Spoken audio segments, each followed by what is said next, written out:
Hey, everybody. Welcome to another edition of Inside Lion Athletics. It may be chilly out there, but it's always hot when we're talking about the Lions. Coming up on the holidays, football is ended, the portal season's open. We got coaches you got to replace too. Dr. Jack Welch headed off to another gig, so Lions special teams will be up for something, but that's a conversation for another day. We've got head coach Brian Dollahide. Did I say it right? You did. You did. Yay! That's a good way to start off the middle of the week. Coach, we haven't had you since back in the fall when it was really warm.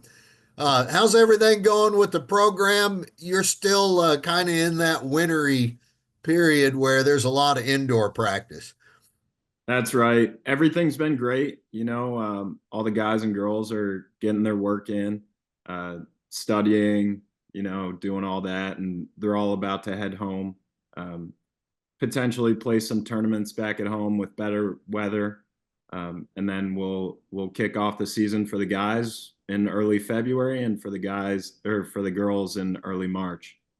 So when you say to pick up some tournaments, I mean, you and area golf coaches like pick up the phone when the weather forecast is good and say, hey, come on up. We'll get a few teams and play. Yeah, for sure. I actually just got a call from a another coach a couple of days ago about hosting an individual event, right around the new year, just for players to get out and, get ready for the upcoming season. So that happens pretty often. There's always a couple of individual tournaments here and there to get the players, ready and warmed up for the season. But outside of that, they're typically going to be doing their own thing, the players just finding tournaments back at home or playing some games with their friends and things like that, just keeping it competitive. You know, you talk about playing in those tournaments at home. You and I were talking about NIL stuff, but also the portal and how golf has been impacted by the House ruling. Let's start with the House ruling and roster limits, I guess, impacts golf as well as every other sport. Yeah, for sure. So I mean, a lot of programs are going to have to drop a couple of players, which is really unfortunate. um, but we have 7 guys returning next year, so we'll have 2 available spots for that.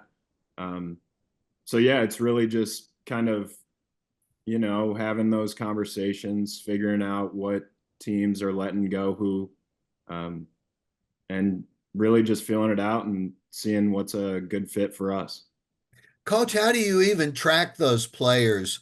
I mean, everybody's roster is posted on a website, but you don't know which ones are going to fall off. Right. Well, obviously, if their coach and the player has a conversation about the roster limit, they'll be in the portal, which opened up not too long ago, and it's closing Okay. soon. Um, Outside of that, really just checking Clipped, which is our score ranking system, Hmm. college golf, and really just following other teams and seeing how those players are doing at what events and whatnot. Okay. Recruiting wise, you don't have a lot of room for that, but I did not know this until we were visiting earlier. Texas is kind of a hotbed for JUCO golf. Who knew that besides golf coaches? Yeah, that's for sure. I mean, I think Ranger College, Odessa, Midland. I know this isn't Texas, but New Mexico Junior College, Blinn. Those are all schools in the top 10, in the nation for junior colleges. So yeah, we've got a bunch of great junior colleges in our backyard. Okay. So when now we get to NIL stuff, how is that? What are your thoughts on it in golf? How is that even impacting the game right now at all? You know, I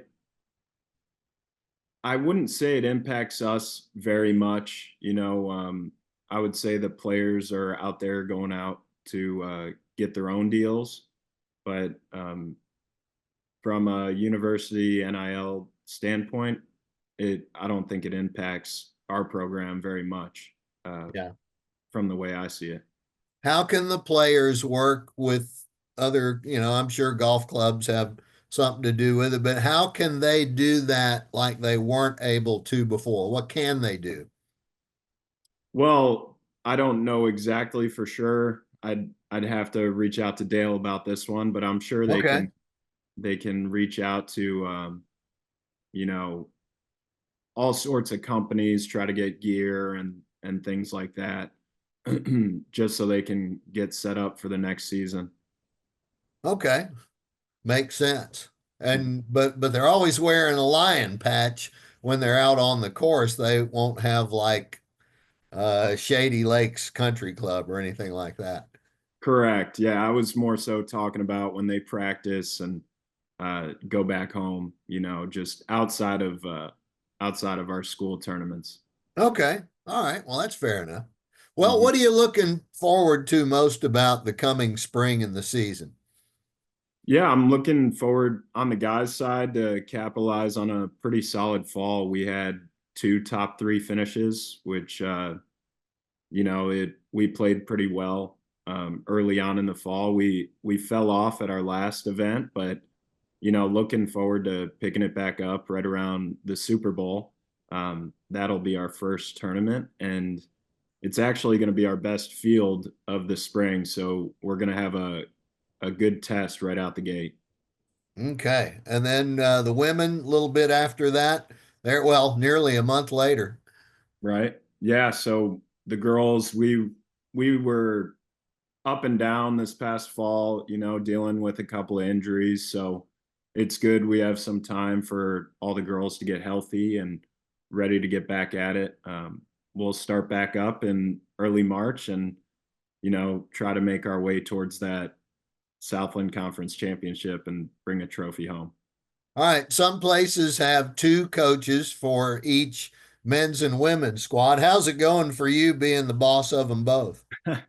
It's been great. We have two graduate assistants who have been phenomenal for our program and always finding ways to get better each day. So it's been pretty great, and the girls and the guys, they work really well together, and they go out and have their matches, on the golf course and keep it competitive with each other all the time. All right, man. Well, I'm sure you like to go out and swing a stick or two when you go out and play anyway. Keep that short game in good shape, coach. That's the plan. Got to get back at it. All right, folks. Well, coach, we appreciate you joining us here. Let's line up for everybody. And, folks, we're going to take a break from this segment and move on. We have Jim Curry, Valerie King, and Jarrett Von Rosenberg coming up next. Thanks a lot, coach. Thank you. Hey, welcome back, everybody. Time for a little bit more of Inside Lion Athletics. Almost a holiday edition, but I got Jim Curry here with us now, and he's just got plenty going on. It's a busy time of year when your athletics department and the whole university is trying to go D1. Tell you, it may be the holidays. The chestnuts might be roasting, but we got enough things in the hopper right around here to keep us busy. That's for sure. Oh, I geez. mean, and you've got stuff that's always going on around you, like men's and women's basketball, especially right now. But then you've got still waiting to hear from the lawyers and all the impact and the do's and don'ts of the House settlement, and then a couple of other little things to talk about. Let's talk about Yeah. the NCAA first. Yeah. Appreciate you mentioning that. And we've kind of touched on it a few times here. And again, I think we'll continue to develop this conversation. It's really ramped up in its discussion among the Southland Conference schools. I can tell you that on our campus, we're talking very specifically about ways that we can be a part of that and what that looks like for us. And I think for those that are listening at home and thinking about what that means, I mean, being responsive to this new era of college athletics that we're seeing. Recruitment and retention of student athletes, and what it means to provide additional investment and resources to them. And I think at times people think that that's got a kind of icky feel to it, for lack Mhm. of a better phrase. But the way that we're positioning this is really keeping it tethered back to academic outcomes and participation in athletics, which is something that was always kind of instrumental and a hallmark of what we're doing. So, I think there was an interesting study that came out earlier in the week, last week, where there's a group of athletics industry professionals who are studying outcomes of the portal. And what they're finding is that, at least in FBS football, that's the what they've been studying, 60% of FBS transfers in the portal are going down. All right. Right. And I think that you would be led to believe, based on all the media reports, that everybody's signing multi-million-dollar deals across the country, and they're flaking out on their institutions and what have you. Now, is that happening to some degree? Sure it is, right? We all know about it because we see it. Small degree. Small degree, right? But I think that what's happened is that there's been this romanticizing of the portal in some respects as it relates to current student athletes.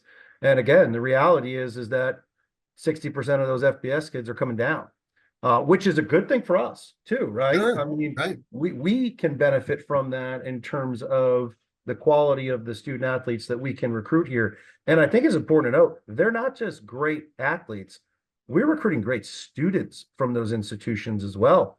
I mean, some of these young ladies that Ashley Gordon are bringing in, for example, 3.7, 3.8, 3.9 from R1 research institutions. I mean, Wow. so it's really interesting to see how that's all working together in both an athletics and an academics context. So for us, we want to go out and recruit great students and great athletes. And so we are continuing to evaluate, where do we position resources now that we have a new construct, so that we can, be a player in that space to not only recruit, but also retain. And we know we got some players, really heralded players across sports that we want to retain. And I think for those that are listening at home, we're gonna be a player in that space, frankly. And so I say all of that relative to the question you asked, because what I think has happened with this court case is that it's given schools the ability, if they choose, to be a little bit more flexible with how they allocate their resources to benefit student athletes. And we want to try to maximize that to the extent that we can. And now there's some other things too. Roster spots will become a little bit more coveted. There's roster caps. But we're also going to look at how we, benefit from that trickle down effect as well. Because we know there's going to be less spots at the levels above us.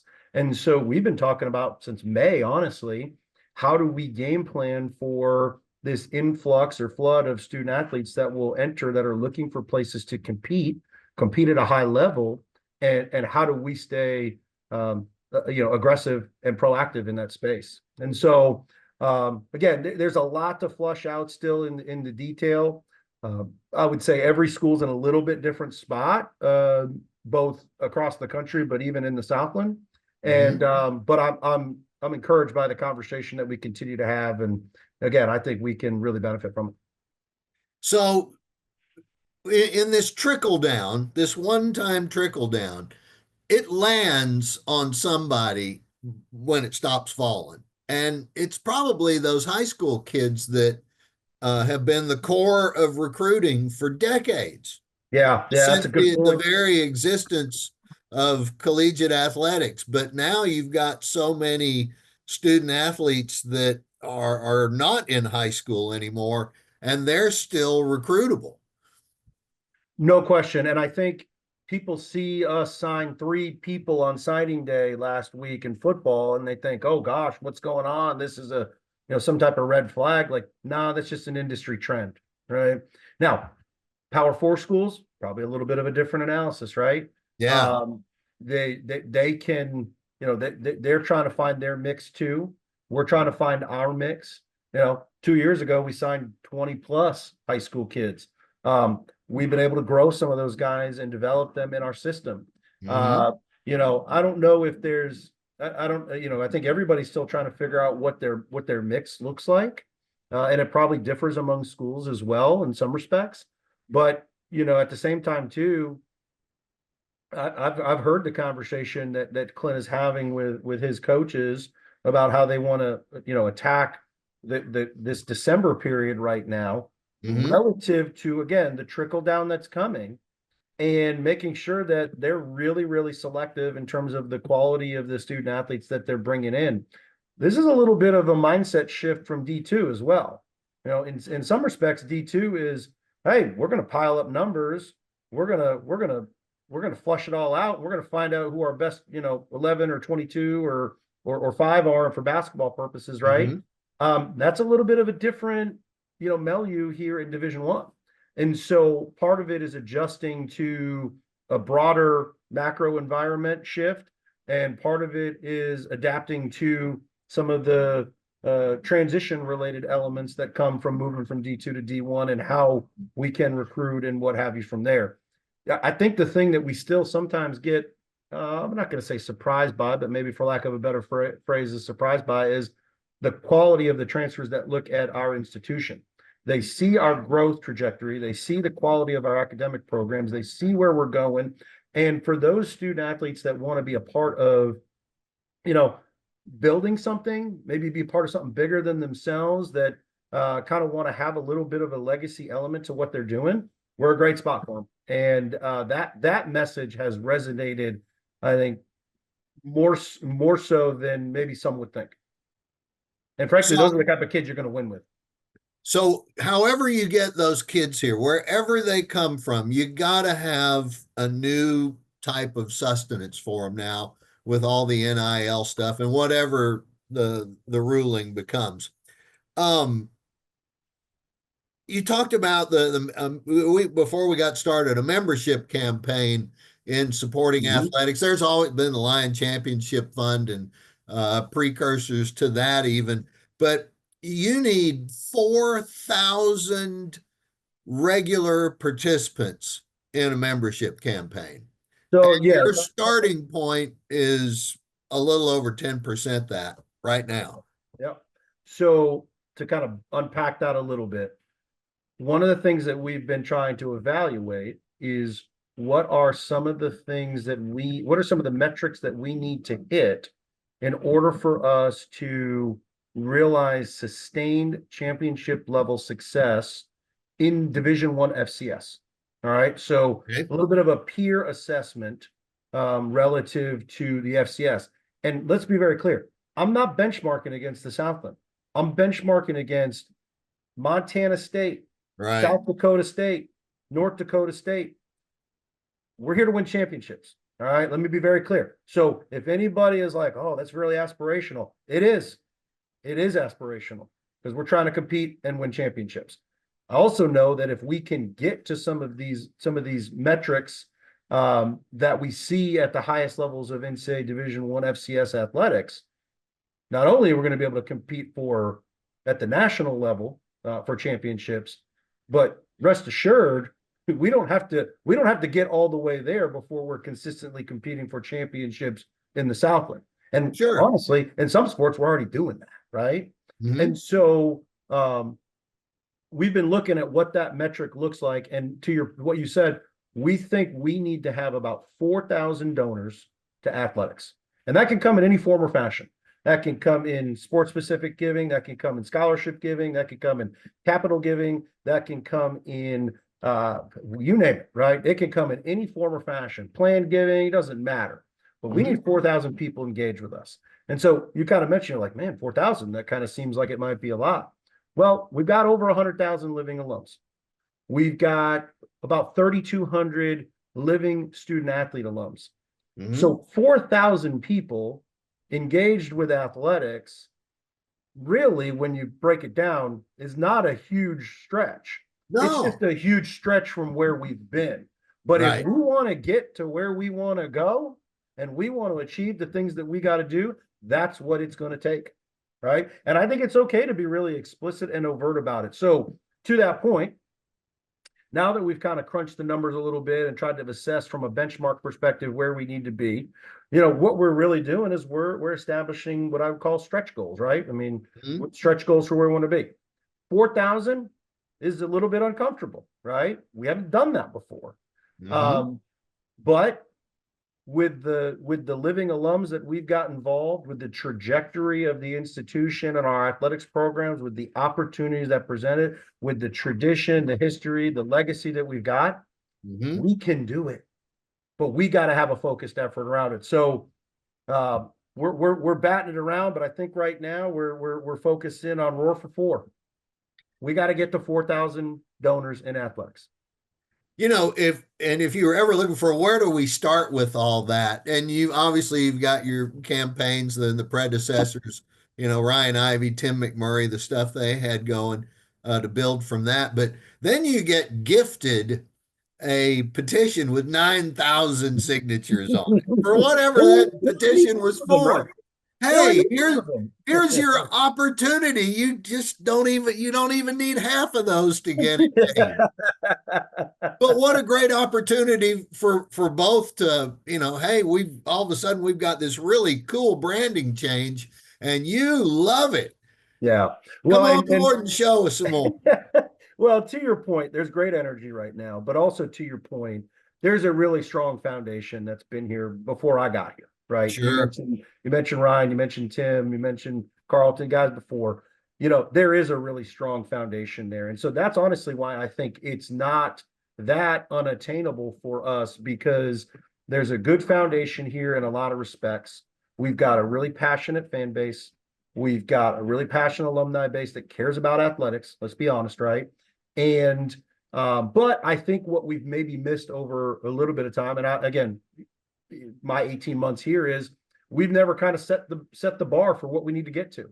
Yeah. We've done the math, we've done the analysis, we've benchmarked it, and again, the benchmark changed too, right? In fairness to before, we were D2. Like, it's a different analysis to compete for championships at D2 than it is in D1. So that things have evolved. So now we got to set a new bar. But what I have kind of found already over the last 18 months and really validated, but it's very clear from before, we're not afraid of challenges here, right? We're not afraid to think big about where we are.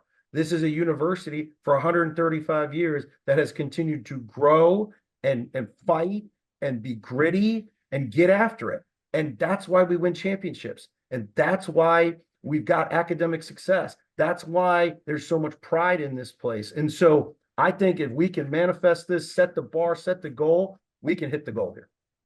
And then when you break ground on a new arena here in the very coming near future, that's kind of like now you can show them probably on a digital 3D thing. Which one of these seats do you want to be yours? Well, yeah, you're so right. And again, good segue to what's happening kind of next from a broader, bigger initiative perspective. We've talked about Event Arena enough here. Mm-hmm. We're going to the February board meeting, which is the next Board of Regents meeting. We're going to take GMP there, guaranteed maximum price, which is really one of the last big road kind of checkpoints on the map to break ground. Things still continue to progress well there. So we're keeping working, and I'm excited about where that's going. And again, kudos to Tina Livingston and her team. They've worked their tails off on it, and I'm really excited about that. But now we're starting to think, while that's kind of getting into the home stretch, before we can break ground here, we're already starting to think about what's next. We touched on it a little bit before, but next week we are going to bring some sport economics professionals that work with from AECOM, which is a global the sports facilities company that's done everything big and small that you can imagine. And we're going to bring them here to campus to do a little bit of a kickoff meeting for feasibility assessment on 3 different projects. One of them is football. We need to figure out what we're going to do there, either from a reno or new build perspective. So we need to assess that. The second piece of it is a little bit of a mixed use space that's got a health and performance nexus to it, but it can be broader than that as well. We need to improve our performance training areas. We've Mhm. got a small weight room, we've got a disconnected training room. We need to bring all that together. And so in doing that, we're going to better serve our student athletes, we're going to better develop our student athletes, and we're going to leverage the academic programming that we've got that bolsters and supports us that way as well from a sports science perspective. We've got an excellent lab over in HHP that we leverage now, and the more that we can create adjacencies and connectivity to internally within athletics, but then continue to leverage that, endless possibilities in terms of what we can do from a health and performance perspective and developing student athletes. Now that can also include other things. It can include retail, academic, residential, what have you. We're going to throw everything on the table to see what's possible. And then the third piece is we're going to study a little bit of the market for indoor track. We've got a There proud aren't many of those in the state of Texas or in this region. Well, there's not many in the state, and there are 0 in the DFW. Yeah. And so we've got Texas Tech, there's one in Houston, and then Little Rock. Are those A&M's got just one. A&M's got one as well. But in this region, there is none. And Yeah. so really we think it really kind of speaks to us in two ways. One, we realize that we have a market void for something that has got a lot of demand. Mhm. And so if we can do this and we do it well, it can be an economic driver too for Hunt County and commerce as well. But also we got a proud track tradition, right? And Yeah. so if there's a way for us to continue to build on that tradition of what we're doing. So, again, this is kind of the first step in realizing what might be possible here, right? We're not going to go straight to programming. We're going to be very intentional and systematic about this assessment. Mhm. Some of the things might come back and say, hey, that's not a viable project for you right now. Or might say, hey, you should go with this first before you go with that. Here's another piece of a revenue driver that can create capital for a project like that. That's why we're bringing in these folks to help us assess that. And again, these are folks that have done projects all around the globe, looking at all the different levers they can pull to create this. So I'm excited about getting that started. It's going to be about I'd say 12 to 15 week project, and that will better inform the next steps for us relative to all those things. Football, health and performance, and track. Planning this stuff out. Great Scott, what an idea. We do like plans. The well thought out plans, informed plans are a good thing, right? We got to be efficient in what we're doing. That they are. Well, Jim, speaking of plans, what's our plan next week? We're closing in on the holidays. Are we gonna Christmas Day is on a Wednesday. Are we gonna do a Christmas edition or Christmas maybe version? take a break? We may take that week off, I suppose, but next week, big week for hoops. We've got 2 men's home games. Yeah. We need folks out there. One of them's during the day. One of them's on Wednesday. There'll be 1,500 kids in here, so you'll get a kick out of it if you come. Are we going to be writing excuses to people to give to their boss when they get to work at 3:00? Hey, we're okay with that. We're happy to do whatever we need to get folks out. And then on Sunday, we've got South Alabama coming. Another great, really quality opponent. It's a morning tip. Yeah. And so, again, guys are working through it right now. We know that. There's so many positives in there, but I know it's not clicking all the way they want it to right now, but they're close. And they need our support. And so we'll hang with them and keep supporting them. But we need everybody out there to keep giving them the push. Hey, that win that we had at home over Southern, our fans were great that night. They were great. Yes, they were. And they made a difference in that game. And I'm telling you, that Southern team is a good team. They picked off an undefeated La Tech team a couple weeks ago. They've picked up some quality wins along the way. I mean, that win is a quality win. So it shows what's possible here, but it also shows the importance of home court advantage as well. So as many people as we can get out on Sunday and Wednesday next week, and then get ready because January is going to hit.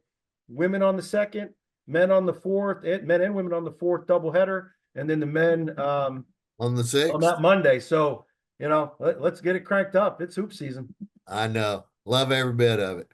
Jim, we went way long, but why not? It's your show. Hey, you know what? There's enough going on, and I think there's enough excitement, and this is exactly why we do this. We want to be able to Yes. share with folks all the different things that are going on behind the scenes. But I think if anything they can take away, we might have gone long a little bit today, but um, we're working, and we need everybody. I can tell you that. So Love it. we've got big plans for where we're going, both as a university and athletics department. We've got the right, I think, processes and steps in place. And but as we kind of touched on here, and we'll talk more about it, we'll have more information about it. We need people to come along with us. There's no doubt about it. I'm so proud of this past year. We had more donors to athletics this past year than we ever had in the history of the athletics department. And so I know the energy and the momentum is there. I'm grateful for those that have jumped on board. I continue to hear from people to ask how they can get involved. We're like Cheesecake Factory menu. We got everything you want. So if there's something you're passionate about in athletics that you're motivated to want to invest in, we got an answer for you. When the last thing, and then we got to go. How many season ticket holders do we have for football right now? Oh, geez. Where is that number? I don't know the number off the top of my head. Is it north of 200, 300? Oh, yeah, it's north of 200. What I do know, and this is a real credit to our fan base as well, we were up in season tickets this year compared to last year. And I apologize, I didn't know it off the top of my head. That's all right. But yes, we are definitely north of 200. I know we were up this past year. The football schedule is going to come out soon, 5 home games. It's another good schedule as well. And so I'm excited for our folks to see that once we're ready to release that as a conference. Hey, you know Brock Calloway's favorite benchmark story. When he bought his season tickets for he and his 3 sons, that was half of the season ticket base for Lion football. Well, we've come a long way since then. Now we have. Brock getting it started. That's it. I love it. Jim, thanks so much, man. Lions up, and we'll see you at a ball game soon. Yes, sir. Thank you. Stick around, folks. We got basketball coaches coming next. Hey, everybody. Welcome back to more of Inside Lion Athletics. It's almost a holiday edition. We got Christmas coming up. We just had Thanksgiving, but it's all basketball all the time now, all the way until like middle of March. Joining us now, women's head coach Valerie King. Coach, your squad, the first one of the 2 basketball teams to get completely done with non-Southland play.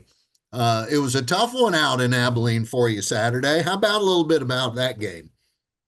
Yeah, Abilene's, just to start it off, they're a really, really good team. They are connected on both ends of the floor. They play extremely hard, very well coached. And we, the things we had been working on are, 3 or 4 days prior to playing. We can see some significant, we're looking better in areas that we need to be looking better in.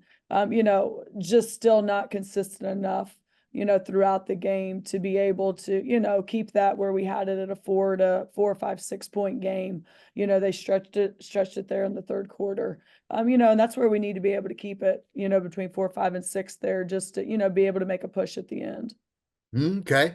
Coach, your last 3 games were all against WAC teams. They're different WAC teams than we played the last year or 2. They got all the wins. Is the WAC supposed to be that much better than the Southland or what? I mean, the WAC is good. I think both conferences are good. I mean, I don't know that you pick or choose which one is better. Grand Canyon is an extremely, extremely good team. I mean, I would pick them to win the league, and be playing in the NCAA tournament. And UTA, Abilene, schools close to us, they're good. They've coach has been at Abilene for 13 years. Rika's been at UTA for 5. So, they've got, what they're doing in place. I don't think it says anything about the Southland or about us. Well, you definitely got the top half of the WAC in your non-conference games this year. It was at Utah Tech and Southern Utah that came to our house, and you knocked them both off. The year before, they got us out at their place. But those, we didn't see a Grand Canyon until this year. You're right; they're really good. Yeah, they're really good. And not just one facet of the game, they're extremely aggressive on the defensive end, and they put 5 kids out there that can score the ball at will. So that makes any team that's playing them, it makes them tough to guard. Well, you've got a few that seem to be able to score at will. I mean, one game or the next, it's either Jordy Newsom or Cora Harveth with 25 points. I mean, it's almost regular now. Yeah, I mean, those two have been our workhorses, obviously, on the offensive end, as of late, and to start the year. We're really trying to, find a third, a fourth, scoring option there. Because a lot, especially when you get into Southland, I mean, there's going to be, scatter reports that, are going to try to stop those two. So, we've got to be able to get the ball inside a little bit more, get some post ups from our other guards, from Jazz, from Jamie, and give them a little different look around the basket there. How do you feel about the way your forwards, your post players have developed from the start of the year to where we are now going into conference? Yeah, I mean, I think just typical of even just our team, and we talked openly to our kids about this. I think it's been a little bit of an up and down few weeks for us. But like they are, they're doing what they need to do. They're in here watching film. They're on the floor. We're giving them goals to reach each day and practice. Whether it's offensive rebounds, whether it's defensive rebounds, or, getting stops, in post play. So we are making strides, and I think we're in a good spot, being mid-December, ready to start Southland. With your guards and trying to find that third player, I know there's a couple that have popped up one game or another, like Hannah Humphrey. She had that one big home game, I think, when she was able to score at will. But you're an old shooting guard yourself, Coach.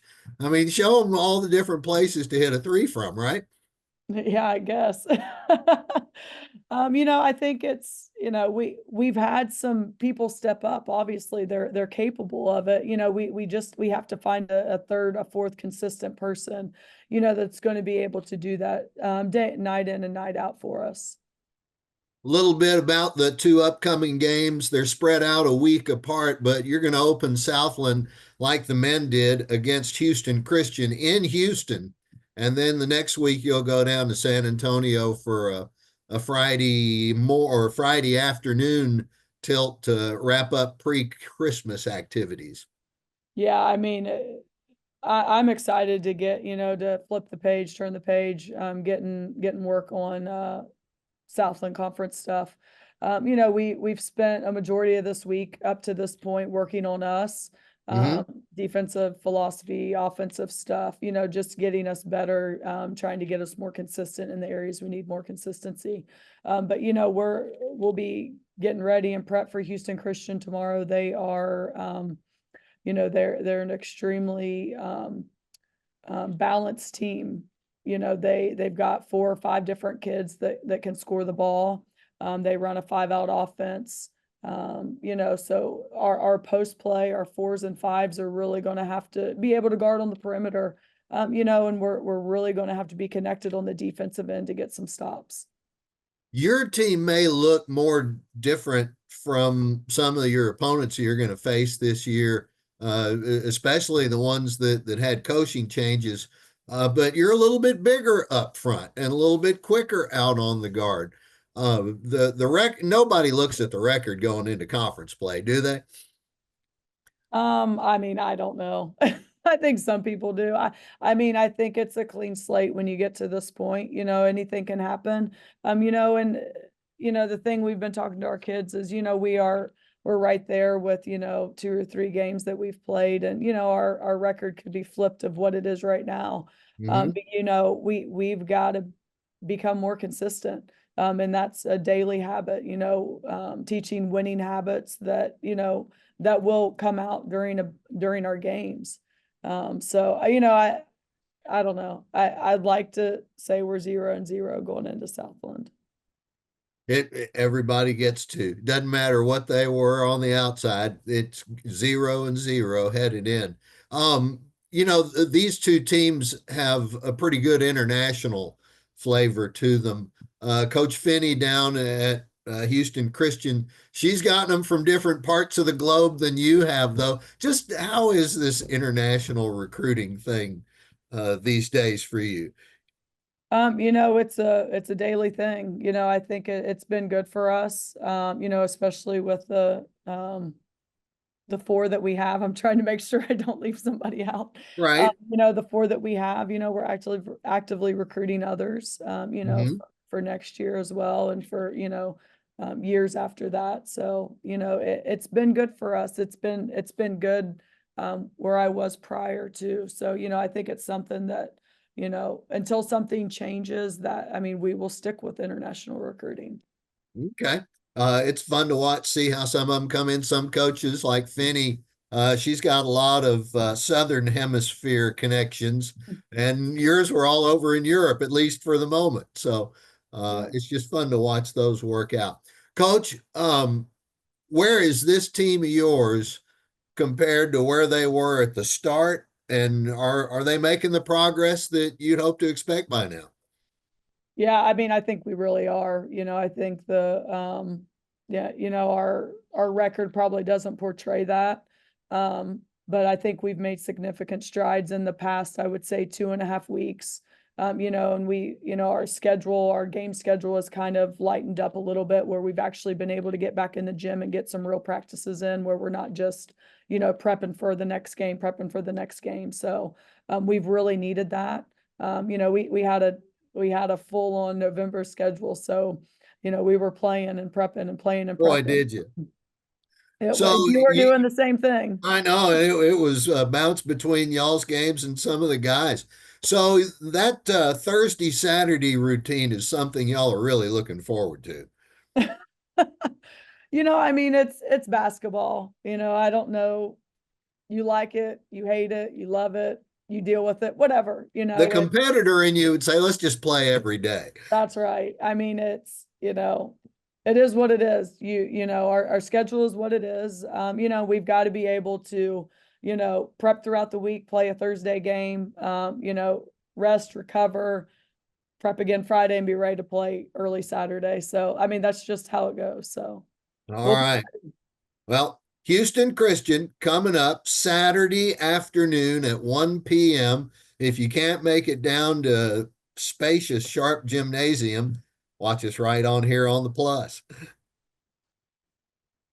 Folks, let's Lions up, Coach. Hey, everybody, we've got Coach Rose coming up next. Stick around. More of Inside Lion Athletics is on the way. Hey, everybody, welcome back to one more segment of Inside Lion Athletics this week. Charlie Chitwood joining you now. And again, we have Jarrett Von Rosenberg with us. Lion men still trying to kind of get things rolling. Had their first 2 conference games, Coach, and they didn't go the way we wanted on the road. What were your thoughts about those 2 after you've had a chance to see them on film? Yeah, just started slow in both of them. And then, before we got on live, we talked about it. We're the worst turnover percentage rate team in the country. And it starts with me, obviously, and everything that we've worked on since June. But I think we have a very narrow focus on what we have to get better at. The most dramatic thing we got to do is take care of that and work our way towards lowering that rate. We're doing a good job of turning people over, but if you give it to them more than you take it away, it kind of defeats the purpose. Before the game at San Antonio, I think the 3 previous games, one had been a dozen turnovers, another had been a 13, and then there was a bigger number sandwiched between those. You would really rather it be down around 12 or 13 or even lower. Yeah, 10 is the number that we've always operated under. Sometimes we get 7, 6, 8. We played a one turnover game on the road since I've been here, and obviously you win by 20. Just the value of getting shots every time down the floor is I don't think it's talked about enough. They talk about points off turnovers the other way, Hmm. but you don't even have to shoot a good percentage if you get a shot every time down, and you shoot 20 more shots than your opponent, 15 more shots. On the year, even with that being said, you know, in league we've still shot 10 more times than our opponents, and then on the year we're only down 20 um, in totality of the whole year, which is a good number considering our opponents. Yeah. Um, And where those games were played. yeah, no, exactly. And in reality is we played 8 true road games to 2 home games. I mean, uh, I think we could have played better in some of these games and not had such lopsided results if we would have taken care of the basketball better. But it's as tough a schedule as anyone played in the country, and we have to understand that and understand how hard it is, and then take advantage of the home games we got coming up here. I don't believe anybody in the Southland Conference, besides your Lions, has played an all Division One schedule. No one has. No, no one has. So So, I don't think anyone's played where they don't have at least 3 bye games. right. And boy, well, you got them. It's a task. All right. So coming up on Saturday, while the women, well, let's see, y'all have this weekend off until Sunday, and Yeah. then we get to play Sunday morning at 11 against South Alabama. That's a return game from a few years ago, Yeah, from like like 2019. the last Division Two season, Yeah, maybe. yeah, yeah. It was a long time ago. Yeah, so got Coach Richie coming in here. He does a great job. Another, you add this one to the schedule, it's gonna be really hard to win. We got to play really well. Obviously being at home, hopefully that'll give us the edge we need to get over the top. But different looking team. They're gonna run zone probably the majority of the game. A lot of long, lengthy athletes. So we got to take care of the basketball against the zone, a little different than what we've seen. But the same thing, goes saying we got to get a shot every time down the floor. Then we got to do a good job. I think our first shot defense has been okay. We got to continue that, and then we got to keep them off the glass. Really good offensive rebounding team that we want to, limit their possessions to 1. Okay. Coach, you'll have 2 more games next week. Also, you play Abilene Christian Wednesday morning. We'll have all the screaming school kids we can get. And then Saturday, you've got that trip down to South Florida. So 3 games before you get totally into nothing but Southland Conference. Is it kind of a reset opportunity for these 3 to get ready for the rest of the conference schedule? Yeah, well, this is the first break we've had for the whole season, so it's nice. We'll have had 4 practices leading up to Sunday's game, and then a quick turnaround for Abilene. But really, this week of finals, and the good thing, the thing we got going for us. I know it's hard to say we got something going for us at 1-9, but we're really healthy. Um, guys are in good spirits, all things considered. So we've got the bodies to go compete. Even coming in December, we're usually dealing with something right now, but Mm-hmm. being healthy is a positive thing, and had some practices under our belt, and hopefully clean some stuff up. We're not we have players. It's not like we're a talent deficient group, um, and we're not that far off. We really just, it's as simple as, 3 or 4 guys limiting their turnovers from 4 to 2. And if you have that mindset and you just try to execute versus reading or worrying about a turnover, we just got to execute better. Then the shots will come, and then we'll have better opportunities on that end. And coach, you're not horribly removed from your playing days. And as a guard, turnovers were always a big thing. Uh, you kind of have something to say to him about that when you step on practice court. Yeah, just don't throw the ball to the other team. And I know that sounds silly but sometimes it's as simple as, I think players want to anticipate what's going to be open, but you're not in the other team's practice. You don't know what they're working on, what they're trying to do, their rotations. You got to read what you see and throw it to who's open on the floor. And I think our pace will help that.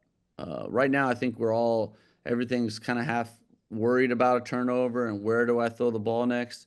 When you actually play with more pace, you put pressure on the defense, then you cause them to rotate or crack down or whatever they're doing. Now, who's open actually presents itself more easily. So, we focused a lot on our pace and making sure that we're putting pressure on the defense, and hopefully that'll help some of the deficiencies we have taking care of the basketball. Coach, what about the communication between your 4s and 5s and your 1, 2s, and 3s?